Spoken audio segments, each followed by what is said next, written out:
السلام علیکم ورحمۃ اللہ وبرکاتہ۔ محترم ناظرین، امید کرتا ہوں اللہ تبارک و تعالیٰ کی ذات سے تمام ناظرین خیر و عافیت سے ہوں گے۔ آج ہم بات کریں گے حضرت عمر رضی اللہ تعالی عنہ نے اپنے دور خلافت میں کیا کیا کارنامے انجام دیے ہیں۔ حضرت عمر رضی اللہ تعالی عنہ نے اپنے دور خلافت میں بہت بڑے کارنامے انجام دیے۔ انہوں نے باضابطہ طریقے پر بیت المال کا نظام قائم کیے۔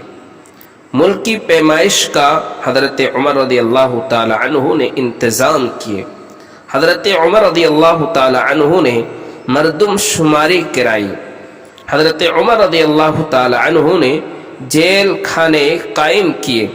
حضرت عمر رضی اللہ تعالی عنہ نے فوج کے لیے دفتری نظام بنائے۔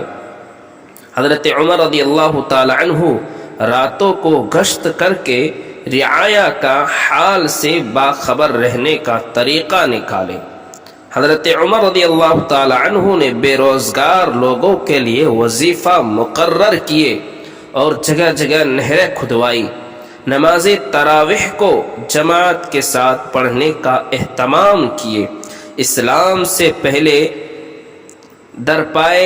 دریائے نیل ہر سال سوکھ جاتا تھا۔ مصر والوں کا عقیدہ تھا کہ کنواری لڑکی کی بلی کے بغیر دریائے نیل جاری نہیں ہوتا۔ جب مسلمانوں نے مصر فتح کیا اور اس کی خبر گورنر حضرت عمرو بن عاص رضی اللہ تعالی عنہ کو ہوئی تو انہوں نے حضرت عمر رضی اللہ عنہ سے فرمایا کہ اسلام میں یہ ہرگز نہیں ہو سکتا۔ حضرت عمر بن عاص رضی اللہ تعالی عنہ کو ہوئی تو انہوں نے فرمایا اسلام میں یہ ہرگز نہیں ہو سکتا کہ لڑکی کی بلی دی جائے۔ پھر انہوں نے حضرت عمر رضی اللہ تعالی عنہ کو اس کی اطلاع دی۔ حضرت عمر رضی اللہ تعالی عنہ نے دریائے نیل کے نام ایک خط لکھا: اے دریائے نیل، اگر تو اپنی مرضی سے چلتا ہے تو مت چل، اور اگر تجھے اللہ وحدہ لا شریک چلاتے ہیں تو ہم اس سے ہی سوال کرتے ہیں کہ وہ تجھے چلا دے۔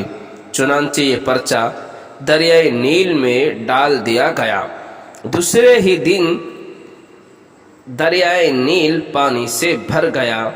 اس دن سے آج تک دریائے نیل مسلسل جاری ہے۔ اس کے علاوہ بھی آپ بہت سارے خدمات اور کارنامے تاریخ کے صفحات میں موجود ہیں۔